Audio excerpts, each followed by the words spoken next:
at Butler Tech, but like an 8th grader's perspective, like I think I teared up reading these questions. They were just so good. Yeah, they've had me tear up a few times since we've been off school too. Yeah. It's different. It's hard being teaching this way and not getting to see their faces every day. Yeah, I can only imagine.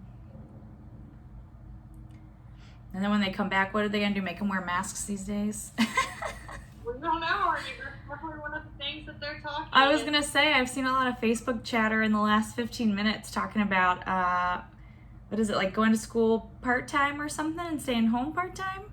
Yeah, that's one of the things they're talking about is doing 2 days on, 2 days off. Got it. I don't know what they're going to do with the 5th day. Call it a loss, I guess. Yeah, there's a lot of things being kicked around right now, so we're just hoping that we get to be back into the school building and get to see them come the start of the school year. Right. Which, of course, our kids we won't get to see unless they all come back and visit us because they're on to the high school. I know, 8th grade. Sad. Ugh, high schoolers. They're the worst. Don't go. Don't go to high school. Go, but don't go.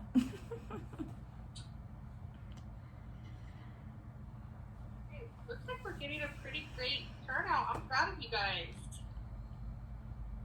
25, that is a lot. Yeah, 25 so far. Yeah. You can hear Colt in the background. Oh, yeah. Hi, Colt.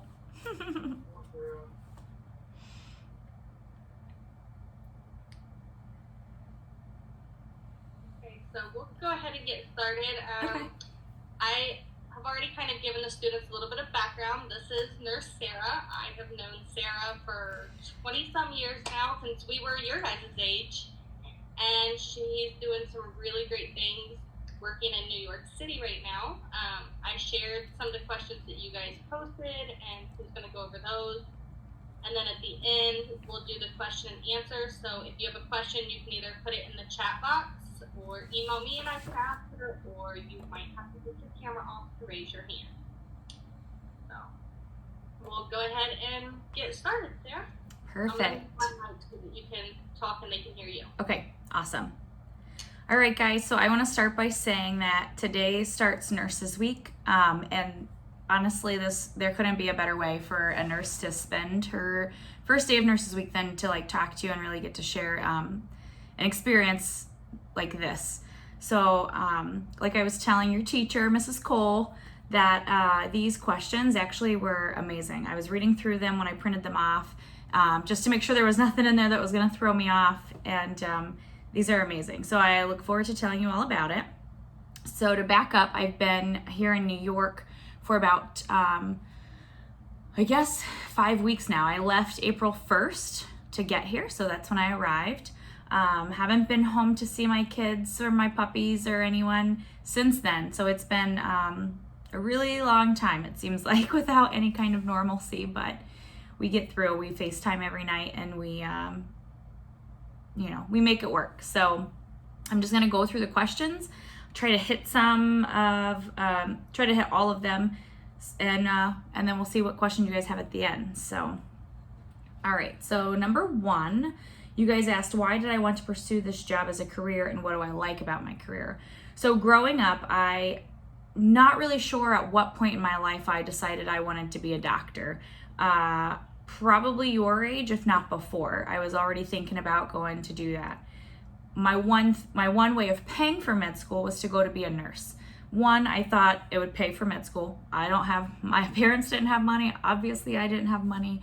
And so I needed a means to do that. So I also wanted to kind of get that bedside manner. Nurses are a little bit more friendly than a doctor per se. Like you kind of get to know your nurse.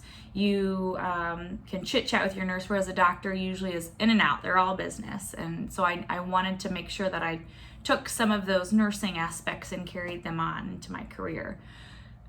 Unfortunately, not unfortunately, I'm not really sure what word I want to use there. I had children at a very young age, and so therefore med school was not out of the question because I had kids, but for me personally, I had decided that that was not the path I wanted to take anymore. I still wanted to be a nurse though. So I went to nursing school after having 2 kids, and we'll talk more about kind of pushing forward through everything at the end. So that's the big thing. I'm not really sure what it was that drove me to be a nurse or want to be a nurse, but I've known from a really young age that I wanted to be in the medical field. And the thing I like most about my career is the people I meet, the people I work with. So the nurses, the doctors, the respiratory therapist. I'm not even gonna lie, there's a lady here that calls every night with lab results. So when we take blood work and we send it down, she calls, and we chuckle all night, every night. To the patients and their families, and all the different people that you get to meet, and kind of, I keep looking over here at all the pictures, and I'm not looking at the camera, just FYI, that's what I'm looking at. All the people. So that's what I love most about it, is I love to talk, I love people, so it's perfect. What is the difference between a nurse practitioner and a regular nurse? So a nurse practitioner, let's start with a nurse. A nurse is the one at the bedside, or say you go to a doctor's office and they're the ones who are taking your vital signs, right? They're squeezing your arm, getting your blood pressure, they're getting your weight. It could be a medical assistant as well, but either way, they're the ones who's going to give you the shots. They're the ones that's giving you your medications. The nurse practitioner is more like a doctor. So I'm the one who's going to come in, I'm going to listen to what your problems are, I'm going to diagnose your problems, and I'm going to prescribe you medications if you're sick. So I work as a nurse practitioner. I'm very much like a doctor, but with the nurse's heart, right? So when did you know you wanted to be a nurse practitioner? So that actually came later in life. After having kids and deciding I was going to be a nurse, I actually didn't even know what a nurse practitioner was. I worked at Nationwide Children's for a couple years, and that would have been in my 3rd to 4th year of nursing, I believe. Up until then, I really had only worked with one nurse practitioner, and I wasn't impressed with like what she was doing with her career, so it never really caught my eye. When I went to Nationwide Children's to work in one of their ICUs there, I worked alongside so many amazing nurse practitioners and saw how closely they worked with the doctors, and was impressed by their intelligence and their skill level, and that's when I decided I wanted to go. So honestly, let's see, I've been a nurse practitioner for 2 years. My program was around 2 years, so 4.5 to 5 years ago. So 30 years old. So if you don't know what you want to be, it's fine, because I decided this at 30. What steps did I take to become a nurse? What college did I go to? So I actually was living in Virginia Beach. My ex-husband was in the Navy. He was U.S. Navy, and we were stationed in Virginia. So I went to a school. It was a very small private school. It was Medical Careers Institute, not even like a university. It was a little like knockoff school from, I want to say, ECPI University, which you might see commercials of. So it was their nursing school. Did that for about 1.5 years, and then I went to Chamberlain College of Nursing to get my bachelor's. And then years later, I went to Wright State University in Dayton, Ohio to get my nurse practitioner. The hardest thing about my job is definitely the death. Whether it's people being sick and dying without being prepared, or as many people get older, or someone has cancer, or even COVID, the death, that's the hardest part about it, for sure. How is the coronavirus affecting how I work? So that's a real big question, because being here in New York City, so many people have the coronavirus or COVID, that you almost just assume everyone has it. So if someone comes in the hospital and they are sick within any of the symptoms, because as you know, these symptoms have gone from a cough and a fever to diarrhea, abdominal pain, which is your stomach, I don't even know, everything. Every symptom you can walk in the hospital with, I believe, could be considered COVID now. So it's definitely changed the mindset of all the healthcare workers. You walk in the ER, in the emergency room, and you come in, and immediately you're labeled as a rule out COVID. And so that's that to me is sad because there are other things in the world still happening, but that's the one thing that I think people jump to. Also, how it's affecting my work is the way that I have to wear a mask the whole time. So we wear N95s, and these, I actually have one and it's clean. It's one that I'm going to use the next time I work, but we wear these fancy masks. I know you've seen like the surgical masks, which are like paper thin, and some people might be wearing them around town, or you've seen the cotton ones that people have made that they're wearing around town. And those are great. Those are great masks, walking around and kind of doing everyday life or whatever it is you're doing that where they're asking you to wear a mask. This one, on the other hand, kind of gives you a little bit better protection from, so you know when you cough or you sneeze and you see your spit go out into the air, or you know, we all have those moments where it's like coming out of our nose. So this protects us. So if someone's next to us or if I'm sick, it's really protecting you, the other masks. This one is protecting me as well. It's allowing me to not cough and sneeze and get my snot and spit into your personal space and vice versa. So I wear this pretty much the whole entire shift. I take it off to take a break, and that's about it. And that's there have been nights where I've worn it the whole 12 hours that I work and have not taken it off. So that's definitely changed a lot of my practice, the mask and the breathing. And I'll tell you what, you get a lot of symptoms of coronavirus wearing that after a couple hours. So then you get anxiety. But how do you overcome your fears and any difficulties that might come your way? So you just go for it. I have never been one to shy away. I think going into the nursing field or the medical field in general, you have to have a healthy fear. So I obviously am very scared to get corona, not because I think I'm gonna die if I get it. Not everyone is dying.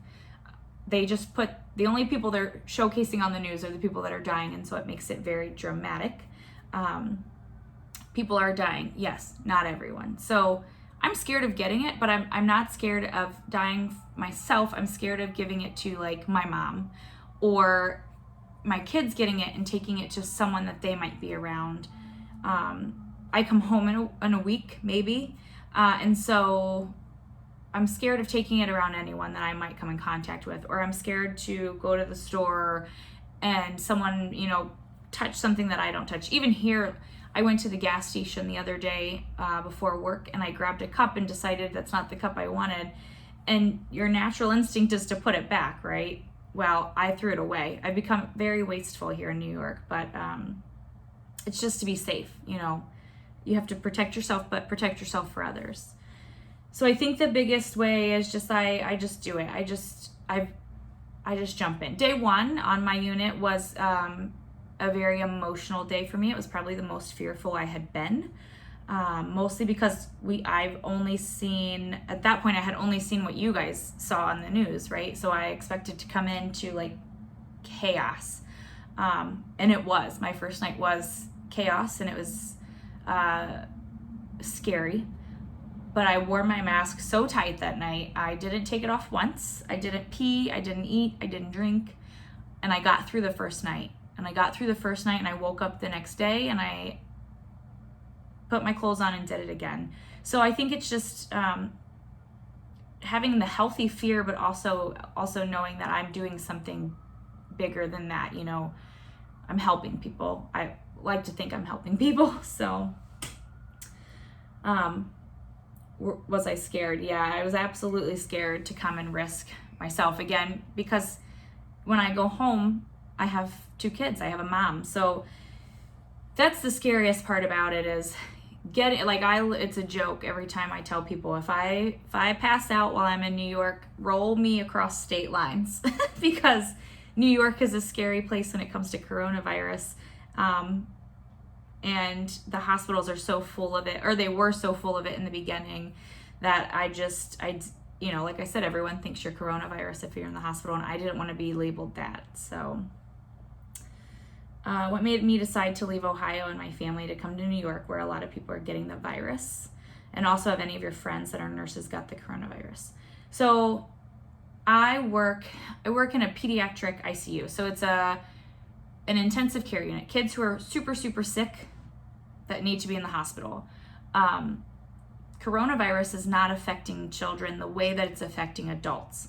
And we're asking people to, stay in your houses. Don't come out. Don't come to the hospital if you don't need to be at the hospital, because it just increases your risk. And so we've had like no patients the last couple weeks as this had started to really kind of get big in the news and with the rules of closing things down. So I don't know, as I watched the news and I watched our governor talk in the press conferences, I started following the New York governor in his press conferences, and he would just plead, for help. And there was just something about the way that the governor of New York speaks, and it just called me. I don't know. So I looked into it for probably 2 weeks. Talked to a couple of my travel friends that do travel nursing, to see what their thoughts were, what companies they were using. Talked to my mom, talked to my kids, just saying, am I crazy for thinking about it? And no one once told me I was crazy. I don't know, those people should have. They should have told me I was crazy, but not once did anyone tell me I was crazy. My mom actually said, growing up, I always talked about going and doing something bigger than myself, a medical mission, going to a third world country and helping. And so she said this was, she knew that when this hit, this was something I was going to do. So one of my friends had passed along a company to me that only required 3 weeks. So for me, I still have a job back home, right? I didn't know if I were to take a contract, is what we call it, a contract with a company to come out here to New York and help. Most of them want you to do 8 weeks or 12 weeks. And that's when I was like, oh my gosh, my kids, my job, I don't know. And this company was 3 weeks. So I was like, yeah, I'm gonna do it. So I called them on a Monday, and by Wednesday I flew out here to New York. I had about 36 hours from the time of my call to get on an airplane, and I was in New York within 48 hours. So it happened real fast. But I don't know. I couldn't sit at my hospital where we had 1 or 2 patients and sit at home comfortable on my couch in my pajamas with my kids, and know that I wasn't doing what I went to school to do, or what I, envisioned my career to be. So it was just something I guess I felt in my heart to do. And then I don't think I have any friends as of yet to test positive for coronavirus, which is actually, we all joke about this because a couple of my friends who were here with me in New York have left and they've tested themselves, and none of them have come back positive, which is rather amazing because of the environment we're in. We are in, I joke, COVID is in my soul, because I feel like I sit in it. I sit in a COVID environment all the time. It's just there. But so far, no. There are some nurses, I think, who have gotten symptoms and may or may not have tested positive, but not ones that I have personally spoken with. So, thankfully. How did the people around you respond to your choice? So they were so supportive. My ex-husband, so my baby daddy, if you will, he was the first person I called after talking to my kids. So my kids, God love them, they are 15 and 12. I have an 8th grade. Nope, is she 8th grade? 7th grade. I have a 7th grader and a 9th grader. And I literally sat down with them and I said, you tell me not to go and I won't go. And they both were like, absolutely not, you're going. I gave them the opportunity to ask questions, tell me their concerns, and God love them. They both were crying. They were both scared for me to come here, but neither one of them told me to not come. They both were like, go. So then, of course, I called their dad to make sure he was okay with it, because obviously he has to be okay with it because we take care of the kids, together. And he absolutely, without a doubt, was supportive. And then of course my mom, because I wanted to keep my kids' life as normal as possible, even with me not being there. And so I have them 50% of the time and they go to their dad's 50% of the time. And so my mom stays at my house on my nights that I'm supposed to be with my kids so they can keep their normalcy. And then their dad brings them to my house every day so they can feed our dogs. So those people right there have been clutch for me. They have really just kind of jumped in. And then even when I decided to stay longer than 3 weeks, they've continued to be supportive of that. My sister, who's like my best friend, texts my kids every day to make sure they're okay if they need anything. I have all my friends who tell me all the time, like, give your number to my kids. Give them my number so if they need anything they can call. I had a friend who came and fixed a dryer at my house and a dishwasher since I've been gone. My nephew has mowed my lawn. So everyone has been so supportive. And as much as they like want me to come home, they also understand why, like, that I'm staying and that I'm not, if I decide to stay longer, no one will think twice. Like, they won't even think, it won't even make a difference. They're like, yeah, whatever, we figured you would. So,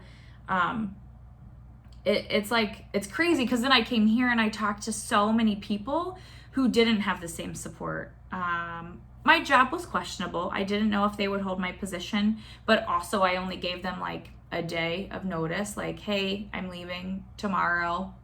So I hope you keep my job. I hope but if you don't, that's fine. And that was the only thing that was questionable, but other people were told right on the spot they wouldn't have their job. Some people said they never even told their parents. Like, I actually worked with a nurse last night whose mom, and she lives in a different state than her mom, so that's how she gets away with it. But she's like, my mom just thinks I'm at regular work. Like, she doesn't even know I'm in New York.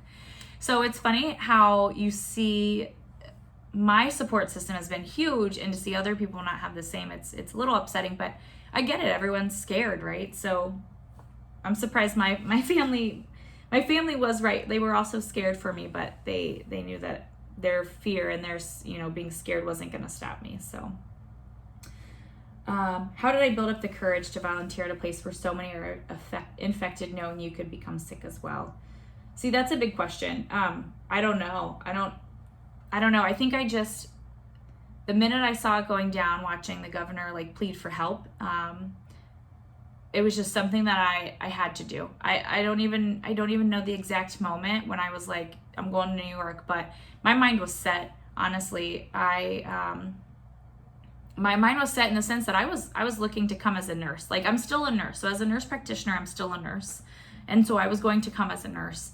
And somehow I stumbled upon this opportunity to come as a nurse practitioner, which has been an amazing adventure for me because I work in an intensive care unit here. And I started in in a unit that actually wasn't an ICU, but we made it an ICU. And so a lot of the nurses were not ICU trained, and I had the ability to kind of take my knowledge and my experience and kind of help them become stronger at what they were doing here. Not that they weren't strong, they were all very amazing, but we all learn from each other. So I don't know where the courage came from. It just happened.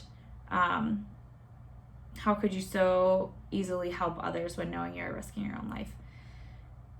I don't know. I guess it's something I do. That's such a hard, I just don't know how to answer it, honestly. I don't know where the courage came from. I don't know how I could just so easily jump on the plane. I just knew the minute I decided to come, I committed and did it. How do I work and not get the virus yourself? And what all do you do? Okay, so I'm so robotic about my routine. If I forget one step, it's like over. So first of all, I take vitamins. I don't take vitamins at home. I don't know. I just don't. Here I take 3 vitamins every night as I'm eating dinner. I work night shift, so I eat dinner and that's like my breakfast and that's where I have my vitamins. And so I'm taking vitamin C and zinc, which is 1 vitamin. I'm taking a B12, and then I'm taking a multivitamin, of course. And it's not doing anything but just boosting my immune system. just kind of helping me ensure that working night shift, getting not a lot of sleep, not eating the way I normally would, just trying to not get sick, even with a cold. You know, like you work night shift and you don't sleep a lot. I get sick all the time. I worked nights for 5-6 years, and if I went 3-4 nights in a stretch, I would feel sick just from lack of sleep. So I'm really just trying to do that, and I'm drinking lots of water. I'm trying to not drink like sodas and sugary drinks. And then I shower twice a day. So I'm showering right after I get home from work. I'm literally scrubbing the first layer of my skin off. And then when I wake up, I shower again. So I'm being very clean here at my hotel room. And then at the hospital, I wear my mask. I wear a gown. Oh gosh, my computer's being funky. I wear a gown. I like a gown that you take off and throw away. So it's a plastic gown. I wear gloves every time I enter into a room. We have face shields. I'm sure you've seen the pictures of the different face shields. Some people have goggles. Some people, so the N95, this fancy mask we have, that's all you need. And then we put like a surgical mask over it to protect it, because these are like gold. I have worn one for about 8 days before, like the same one 8 days. And with that being said, in normal times, they are use one, walk into a patient's room, do what you have to do, throw it away. So not even a whole day are you supposed to use it. And I used it for 8 days straight. And I mean, it was gross. The inside is white when it's brand new. It was not white after 8 days. It had snot in there. It had all sorts of stuff. But you just, you gown up, you just cover up as much as you can, and hope that you don't miss a step. And then you wash your hands, 8 times an hour. I mean, you're just constantly washing your hands. We don't even use hand sanitizer most of the time. It's mostly washing your hands. But I think those are the big things I do to kind of keep myself clean and as healthy as possible. Has the coronavirus pandemic affected your mental health? Well, I'm already crazy. Like, I'm crazy baseline. So I have always had a really good ability, if you will, to separate work and home. Working in ICUs over the last 7-8 years, I've encountered sadness before, not at the same amount that I'm seeing here, but I've definitely seen some dark days with patients and with families. And I've just always been really good at telling myself that when I go home, I have to make it about my family. I can't take it home to my kids. I can't let something that's sad at work affect the way I'm interacting with my kids, because their childhood and the way that I'm bringing them up has to be healthy. It has to be a healthy environment, because I don't want them to be affected by it. And then I also want them to know that it's okay to be sad, but you can also keep going. You probably have seen stuff on the news. I don't know how many of you 8-year-olds or eighth graders are on Facebook. I'm sure a ton of you are on Facebook. I'm sure you've seen where there's been like suicides of doctors and nurses here in New York. And, that's something that's always been a fear back home, even before coronavirus. Children get bullied at school. Adults who have just never had a normal life. I don't know. There's always a suicide issue back home. And so I have to leave my crazy work at work and come home and make sure that I can see something in my kids if something needs to be seen. So I just separate it. I'm very good at just turning it off. But with that being said, I am exhausted. It's mental, it's physical. So like I'm tired and exhausted, and I'm exhausted. The last couple nights talking to my kids on the phone, I mean, in the beginning, it would be an hour and a half long conversation. And sometimes now I get 30 minutes in and I don't want to talk anymore. So it's definitely affecting my mental health in that way. But I'm making it a point to look out for myself. So like yesterday I got to work, I was there early. I took a walk outside because it was beautiful. It was beautiful weather. Took a walk outside around the building. I have a friend that I've met here, and we found a secret way to the rooftop. Don't tell anyone. And we try to go up any chance we get, like at sunrise, and just kind of take in the view of the city, because the view is spectacular amidst all the chaos that's happening. So I'm really just trying to take in these the quiet moments, if you will, and know that, you know, this isn't going to be forever. Eventually we'll figure it out, and we'll be able to like move on and get back to whatever the new normal is. So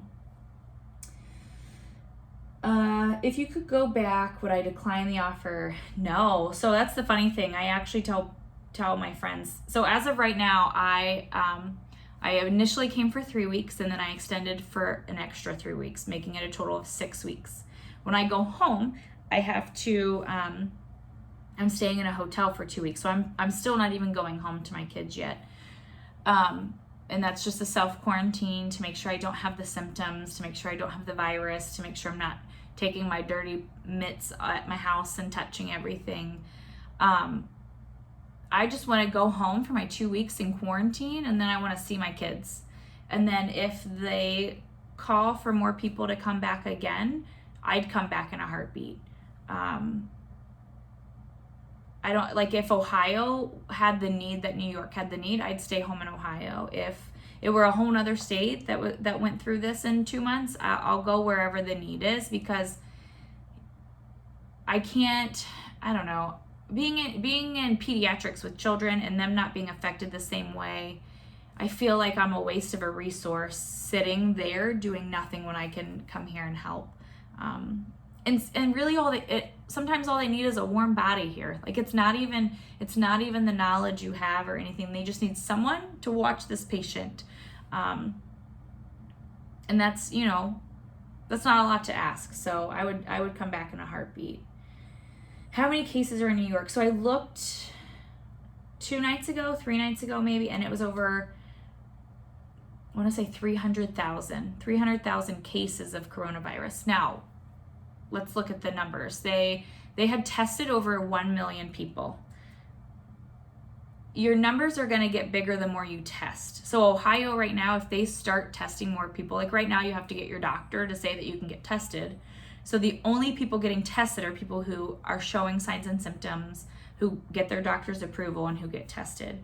So the numbers are not accurate. They're not real numbers. They're lower than what they would be, because I bet if everybody went and got tested, there would be people who would test positive who don't even have symptoms. So here in New York, as it's starting to get better, they're testing more and more people. I think they're testing like 200,000 a day. Who even knew that New York had this many people? Really, like, wow. Where do they all live? So they have tested over 1 million people. Over 300,000 have come back positive. And their deaths are, what were they? I want to say they were pretty close to the, gosh, I'm going to give you a wrong number now. I can't even remember. I mean, it was thousands, a couple thousand at least. But that's not talking about, that's a couple thousand out of 300,000 who have tested positive, who are sitting at home, who have recovered, who have gotten better and left hospitals. So just keep that in mind when you see these death rates that people talk about. One, they're probably lower than what they're telling you, because we're not testing everybody. And two, people are surviving and going home, and people are staying home. So the numbers are just a game. Honestly, I don't even want to get tested when I leave here, because it means nothing. So what is my motivation to keep working during these times? It's funny. So I literally, every time when I wake up, I'm exhausted. I want to go back to sleep. I don't want to talk to people. I don't want to go to work.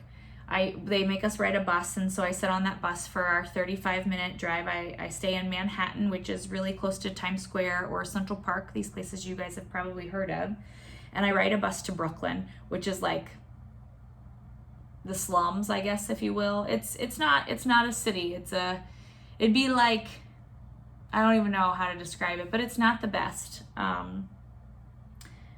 And when the bus pulls up to the hospital, I try to get the bus driver to take another lap around the building. He doesn't. I offer to pay, still doesn't go for it. He laughs. He thinks I'm joking. I'm not joking. And I don't want to go in, but the minute I go in and I start talking to all the nurses, and 90% of the nurses in this hospital, my number of 90% is false because I actually don't know the number. I'm just being sarcastic or overplaying it a little probably, but probably not actually. So a lot of the people who are in this hospital with me are not from New York. We've all traveled away from our families, away from our kids. We all come from different walks of life, different experiences, and we all come to do it. And so it's nice to, the minute I walk in and I start talking to people, my mindset changes. I'm happy to be there. I'm happy to do what I can. I work alongside with residents. Residents are, some people call them baby doctors, but they are, you go to medical school, right? So here's you in medical school, here's you as a doctor. So it's this in-between area where you're still learning how to be a doctor, but you're still practicing as a doctor. And so I work side by side with them. And these poor residents, God love them, they have been doing this for so much longer than I have.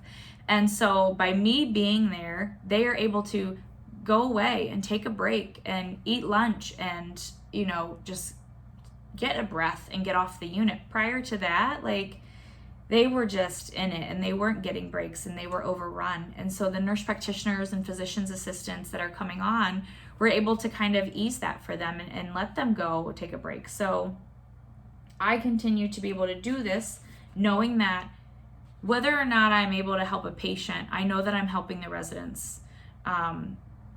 And that alone makes me feel good because my heart goes out to these poor residents. They are supposed to be you get 3 years to learn as a doctor at the bedside. And coronavirus has consumed the last 2-3 months of their education, and it will continue to consume their education here in New York for months.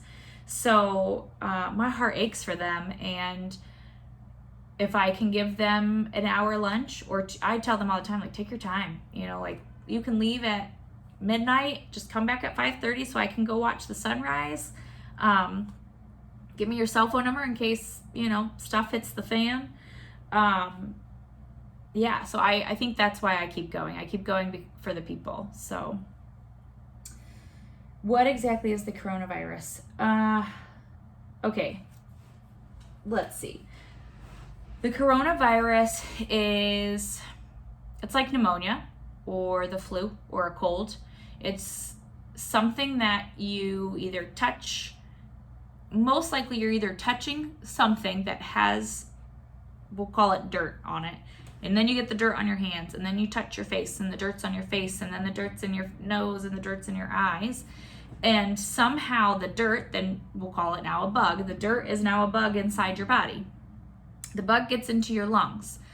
What the bug does is it starts to eat at the lung, the part of the lung that helps you give oxygen to your body. And as that happens, it becomes a pneumonia. So coronavirus is, we call it COVID pneumonia because of the way it affects you. So it affects you both lungs. So normal pneumonia is on one side usually. You don't usually see it on both sides. And that's usually one of the ways that we can kind of be it's probably corona or it's probably not. On an x-ray, it'll show you. But it just starts to eat at the lungs. And then as it starts to eat at the lungs, you're not able to get oxygen to other parts of your body. So your kidneys are what helps clean out, if you will, the toxins from your body. It's what makes you pee. So then it starts to affect your kidneys, and now you're not peeing. And so the toxins are building up in your body. With that, it's also affecting your brain because you're now not getting oxygen to your brain, and you need oxygen in your brain to be able to talk and breathe and function. For those of you at home with coronavirus, it's usually only affecting your lungs.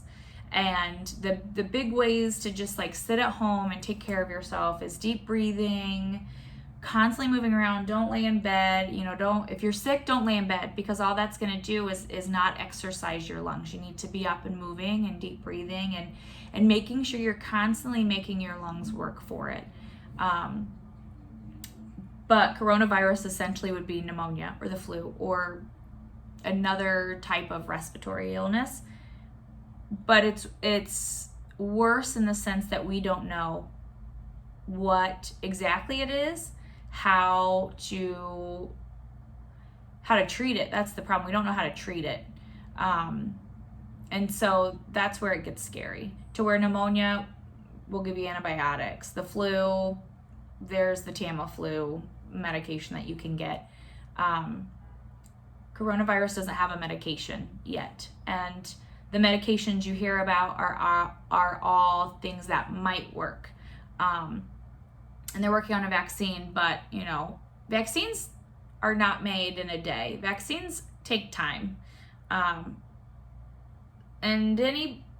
all the people who want to rush for a vaccine, it scares me. I don't think I would get a vaccine that was made in months. I would really want it to be studied and see. I mean, I'm not an anti-vaxxer. I have my vaccinations. I get a flu shot every year. But a shot that is made in months is not well thought out. So we definitely that's the hardest part about corona, is we just don't know what we're dealing with. Is it going to stop? Do you think we're ever going to get back to how things were? I don't think we're going to get back to how things were. I think we're going to have a new normal. What that new normal is, I don't know. We're not going to have to wear masks the rest of our life. I think once we are able to, so right now, I like to describe it as crisis mode. So right now we're in crisis mode, save people. Because we've lost a lot of people to coronavirus, that's where we're at. We're just in crisis mode. Once we are able to calm down and step back and start to look at things and start to look back at things and see what happened when we gave this medication, or what went wrong, or what day of illness did this happen, then we can start to really get an idea of what coronavirus is, and it will then hopefully be thought of. People can kind of like to compare it to the flu when it comes to death rates. The thing is the flu kills the same amount of people in a year as coronavirus has killed in 2 months. And so I don't want to compare it to the flu, but I think once you see the flu year round, I think you'll see coronavirus year round, but we'll get a better handle on how to treat it. But it's going to take time, and I don't know how much time. And I'm scared in the sense that I think we're going to have a false sense of hope because summer's coming, right? And so everyone's, not that warm states and warm areas are not being affected by coronavirus, but usually respiratory symptoms like your lungs, the pneumonia, that kind of stuff is less and less in the summer. And then when winter comes, then you see more people get sick. And so I think we might see a decrease in the numbers over the next couple months, and then come winter time, we might see an increase in the numbers. And it's not going to be because we weren't doing things right. It's not going to be because you weren't wearing your mask. It's not going to be because we weren't staying at home. It's going to be because that's the evolution of getting sick in the winter. We all get sick in the winter, and then in the summer, we all love life. So is there any more information about the coronavirus? The newest stuff that we're seeing right now is, again, I'm in an ICU. So I'm with the sickest of the sick patients. And it's like a weird bleeding disorder that's happening. And we didn't see it before, but it's definitely affecting all of them. I mean, it's almost like that's the bigger picture, is this, your blood clotting. It's almost like it's clotting in your lungs, but I'm trying to make it to where because that's almost too basic to say. So in your lungs, you have blood flow in your lungs. That's where the blood goes to get oxygen. So it comes from the body into the lungs, gets oxygen, and then goes out to the body. And then it just continuously does that. So what's happening is, as it's in the lungs and it's trying to get the oxygen, it's starting to clot and clog, if you will. And so that, I think, is the biggest problem that we're dealing with. And so we are starting some new things to try to see if it helps. And so far it's I wouldn't say we have any successes yet, but it's still new. So we'll see how that goes. Is it hard to deal with patients that have coronavirus that are our age? So luckily I have not had to deal with that. Back home after I left, they have had one coronavirus patient on the unit I work in. But with that being said, we see a lot of older kids. So I think it was probably an older kid and not a healthy older kid. It's like, I don't know if any of you have friends or family members who have like what they call a trach.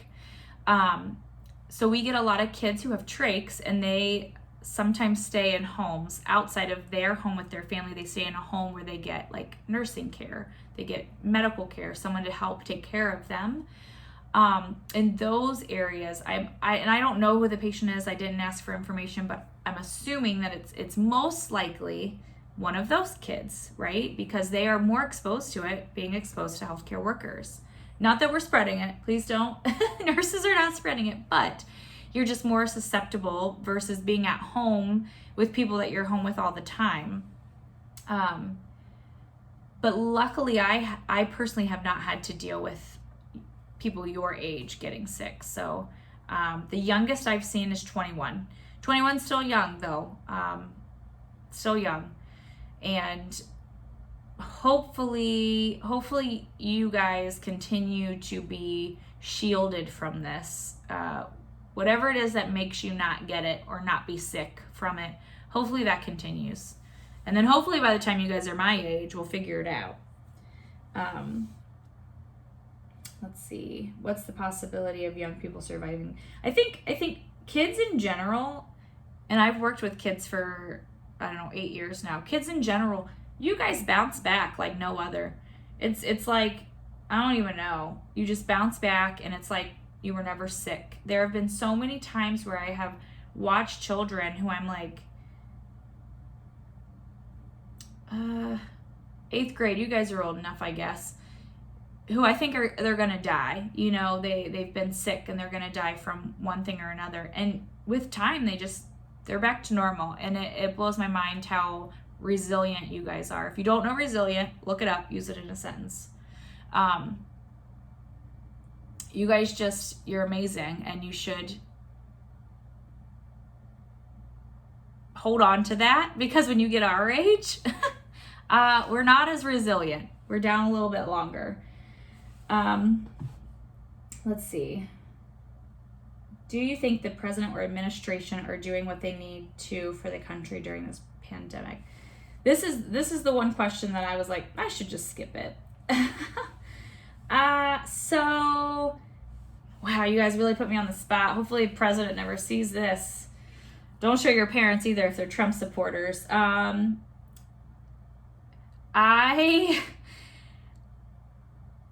think the administration and the president could handle themselves better. If any of you guys watch any of the things Trump has said during this, he has a little bit of a lack of respect for healthcare workers, and I don't know, like, you know, when he goes into rants. And my favorite thing is I didn't know the governor of New York. I don't know him from the governor of Ohio. I don't follow politics. I don't enjoy talking politics. I don't follow it. I think it's a lot of pish posh. Like, it's everybody wants to, you know, someone always has to be the better person. I don't know. Anyway, so you have the governor of New York pleading for help, pleading for masks, pleading for people, pleading for ventilators. And the numbers that the hospitals have prove that he has this need. And then you have Trump questioning the need. I don't know. Like, he has said some questionable things about healthcare workers and about, you know, all kinds of stuff. Healthcare workers throwing masks away. Healthcare workers. What else did he say? stealing things. I mean, sure, listen, I'm not even gonna lie. I will take 8 of these and hide them if I had them, but I don't. I showed up to New York and I had no N95s, and then I got one from the hospital and I wore it for 8 days. So if I had them, heck yeah, I would be like hiding the crap out of them. But we're not doing it to get more. We're doing it because, and by we, I mean the hospitals. The hospitals are being picky about it because they're like, we need you and we don't know how long this is going to go on and we don't know when we're going to get more masks. And so they're very picky. I mean, I am in a weird spot. So the nurses go into a nursing administrator's office and they can go in as a nurse and get a mask every day if they want, now that they are more readily available.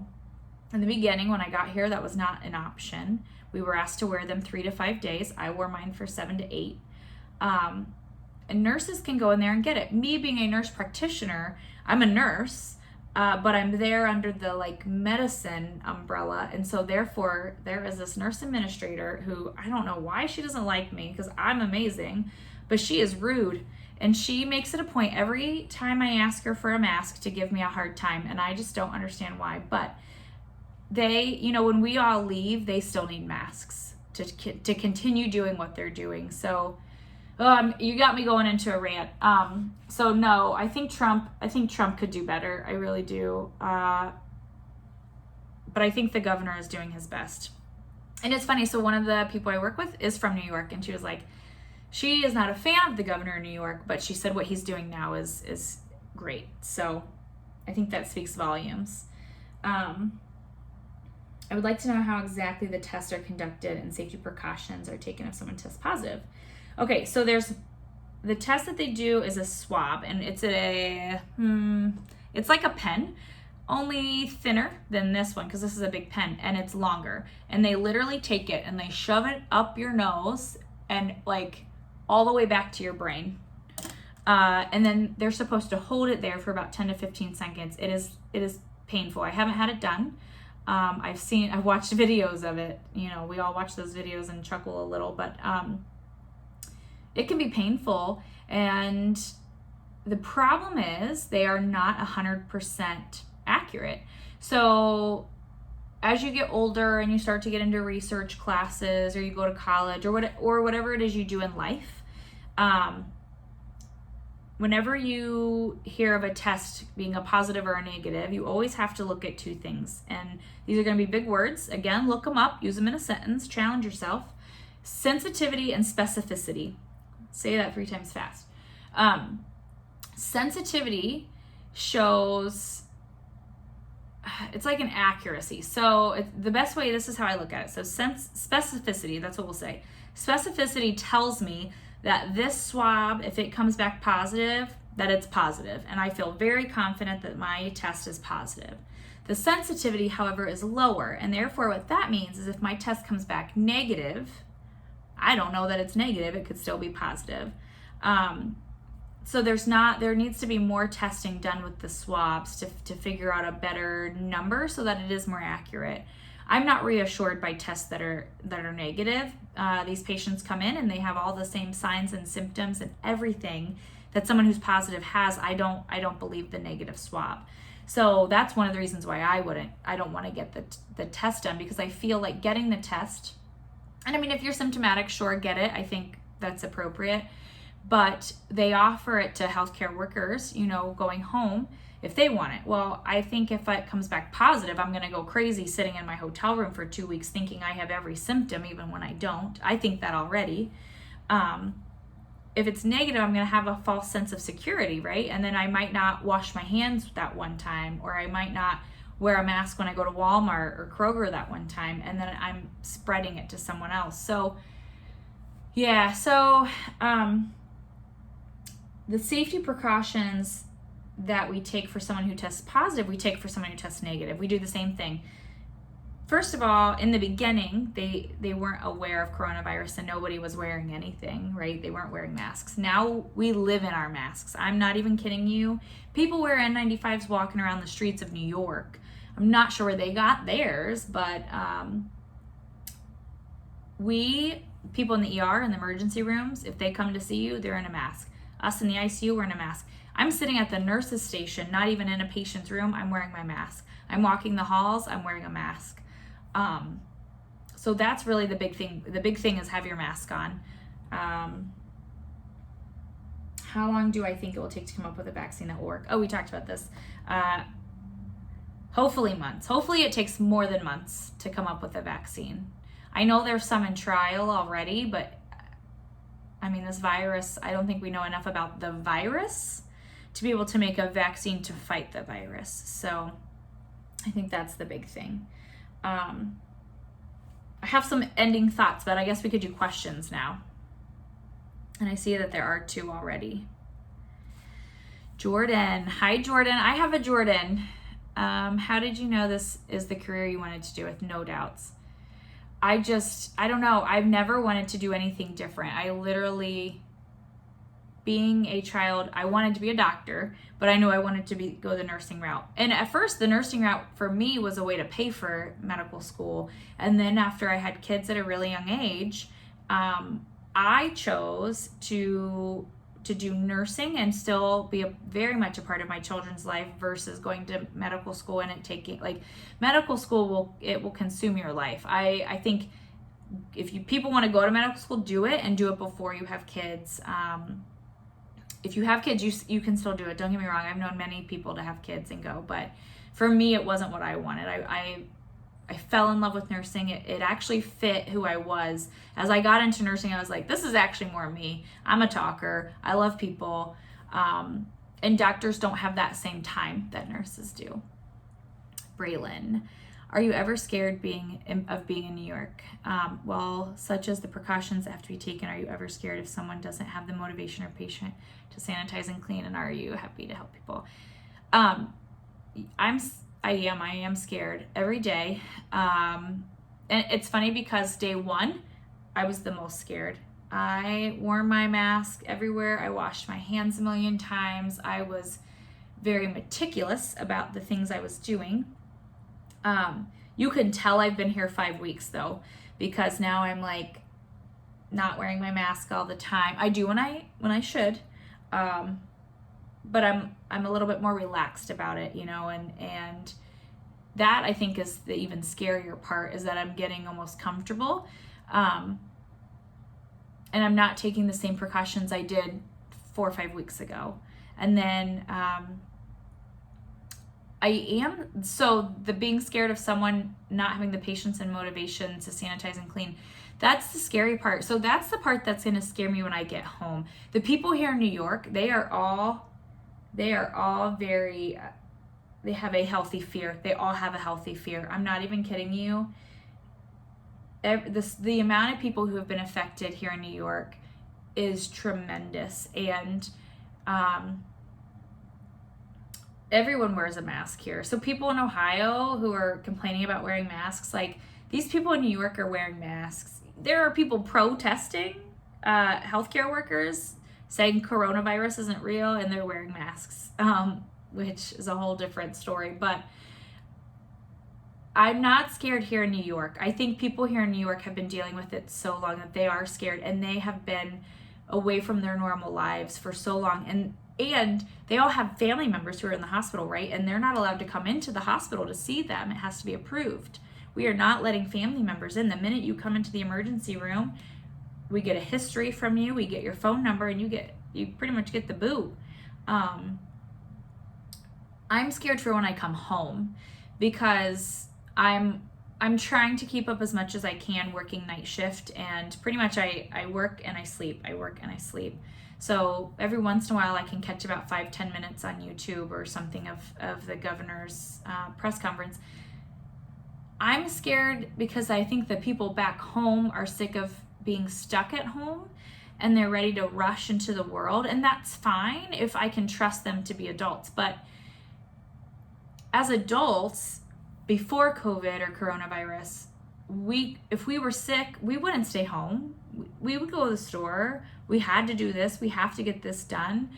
I've gone to work, sick where I shouldn't have, I'm sure. But of course, you don't want to waste that time off. You want to save that time off for vacations. You don't want to be sick and stuck at home, and so you can't trust adults in normal life to stay at home when you're sick or to take these other precautions. Now with this on top of it, it does freak me out a little because people are not wanting to wear masks, not wanting to stay at home. I don't know. That's what scares me is the people back home. And I don't want to have to count on someone to do the right thing. We've all heard that this virus can live on the surface for 3 days, 5 days, depending on the type of surface. The cruise ship that had a lot of people who had coronavirus, they didn't touch it for 17 days. They didn't disinfect it. They didn't wipe it down, and the virus was still traceable. So you have to really trust, if you decide to go to someone's house, you have to really trust that they're wiping things down, because that virus can live longer than we actually think it can if it's not properly cleaned. So that's the scary part. And the last question, am I happy to help people? Absolutely. I thrive here. I felt unhappy in my job back home. I felt like going from nursing to nurse practitioner, I almost questioned doing it. I questioned if I did the right decision because I wasn't doing the same things, and I didn't feel as fulfilled. I wasn't at the bedside taking care of the patients, getting to know the families, and I really missed that. And I thought many times about going back to nursing and not being a nurse practitioner, but being here makes me want to go back to school again. And so being here motivates me so much. So I'm very happy to be here and helping people. So, and then I know your guys' motto is dream big. So I just want to leave you with a final thought before I tell you to buy your mom or tell her Mother's Day on Sunday. But dream big. I'm seriously, growing up, neither one of my parents went to college. Okay, I was the first person in my family to graduate from college. I had no idea how to go about it, how to pay for it, how to apply for it. I mean, I honestly, even in high school when I was a senior, I remember thinking about applying for colleges and not doing it because there was a fee. It was $25 to apply, $50 to apply. And I remember not applying for any school that cost money to apply. Don't let that stop you. Reach out to me. I'm not even kidding you. $25, $50, I'm sure it's so much more now, let's be honest, but there's someone out there that will always be willing to help you. If it's something you want to do, push for it. I wanted to be a doctor, but I didn't have parents who went to college to help guide me. And I love the crap out of my parents, and I do not hold them accountable for that at all. They didn't have that. They didn't have someone pushing them. But I did it. And then I did it even after I had 2 kids. I had 2 kids, and I was like, here we go. I'm going to be a stay-at-home mom the rest of my life. And nothing against stay-at-home moms, but I have to get away from my kids sometimes. So I went to school. I got my RN as a mother of 2. I went to school in the evenings. I gave up every weekend for a year and a half. When I was in grad school getting my master's as a nurse practitioner, I worked full-time, 3 nights a week. I went to school 1 night a week, an hour away. I did clinical hours 2 to 3 nights a week. I just kept pushing because it's what I wanted to do. And so really, there are so many obstacles that you are going to come across, but you just have to really push through it, and hold on to that. If you have a dream, seriously, hold on to it. And then, of course, on Sunday, wish your mom a happy Mother's Day. And that's all I have.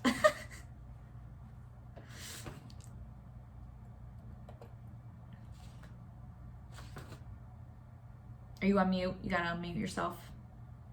Yeah, okay. So if there's anyone that has any more questions for Nurse Sarah, you can unhide yourself and raise your hand. We'll give you just a second to decide that, and while we're waiting to see, Sarah, I want to thank you. You gave us a lot of information, and I'm sure they can all see that you are real. You are yourself. Yes. I was filtering for the 8th graders. You let them see that anybody can do things that are bigger than themselves, so we appreciate that. Thank you. Thank you. All right, it looks like we've got some people saying thank you in the chat. Yes, thank you, India. Thanks for joining. This was a much bigger turnout than I had with the high schoolers. Yeah. These kids are amazing. So I think that we will let them go. Okay, perfect. Thanks, Olivia. Thanks, guys. I miss all of you. I hope to see you all soon. Yeah, absolutely. And reach out, guys. Reach out if you have questions. I will answer anything. So. Yep.